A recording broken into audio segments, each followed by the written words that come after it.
Hi, this is Ryan Johnson from the SunWest DLC, and I'm here to go through the Agriculture Equipment Technician Employer Assessment document. This document will be one that the work experience teacher will be going through with the Agriculture Equipment Technician, probably done on the very first day that the student will be at the dealership. So we'll go through quickly what is all encompassed in this document here. So obviously we've got the student name, what school the student belongs to, the date of the work placement, and the location of the work placement. Then below here we've got a scale. This scale is just a basic description of how we would evaluate the student. Okay, advanced understanding 90 to 100. Comprehensive understanding of the skill 80 to 89, basic understanding 70 to 79, partial understanding 50 to 69, and then if the student is not able to demonstrate the skill, it could be less than 50%. Okay.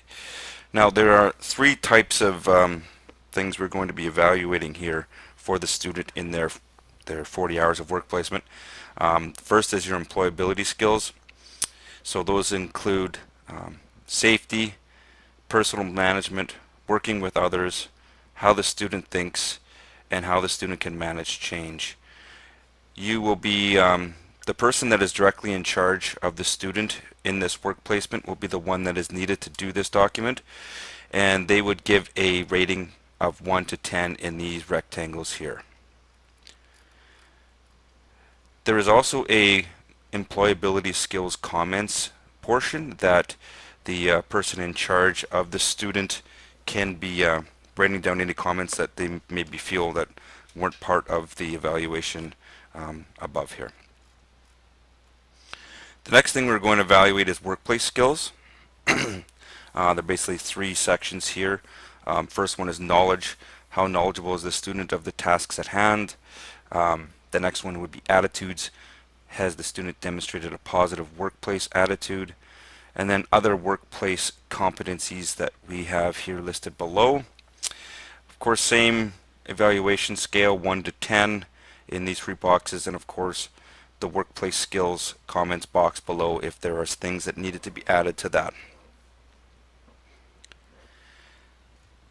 The last and probably most important section of evaluation for this form that the employer will be doing of the student is the trade-specific skills.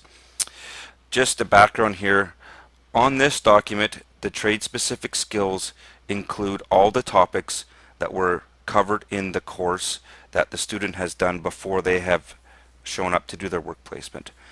So these 4 items here are what they learned in the theory portion of the course. We are hoping that the student has a chance to perform as many of these as possible. We do understand though that at certain times there are certain things that may not get included in the actual work placement. For example, they might not have an ability to demonstrate the ability to measure fasteners. Okay, so if that were the case, when the employer does their evaluation, we would put an NA here, or for not applicable. But if they do get a chance to do measuring fasteners, we would once again give the evaluation of 1 to 10. And then on the new column here, we have the hours accumulated for that trade-specific skill. So if they spent 4 hours on fasteners, we would put a 4 there for the amount of time spent on that. That is important for our instructors to know exactly what these students were doing in their work experience portion of the course. So once again, we hope the employer will evaluate the student on these particular trade-specific skills, include the hours spent on those skills, and if they did not have a chance to perform these skills, you would put a not applicable there. And once again, we have the trade-specific skills comment box below. The next sheet is the evaluation tally here. This will be done by the work experience teacher in charge of the student. The employer will not need to do this. The work experience teacher would just tally all of these different skills, average them together to get a final grade. What we would though like is the work experience teacher to sign off on this. the employer or the supervisor signature, and of course the student signature. And if you could get the principal signature as well, that would be great as well.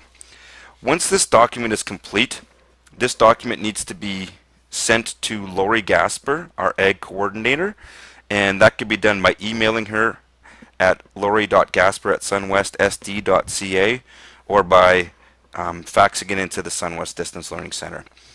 If you have any questions, please contact Lori Gasper, the Ag Equipment Coordinator, or contact the Distance Learning Center to talk to administration.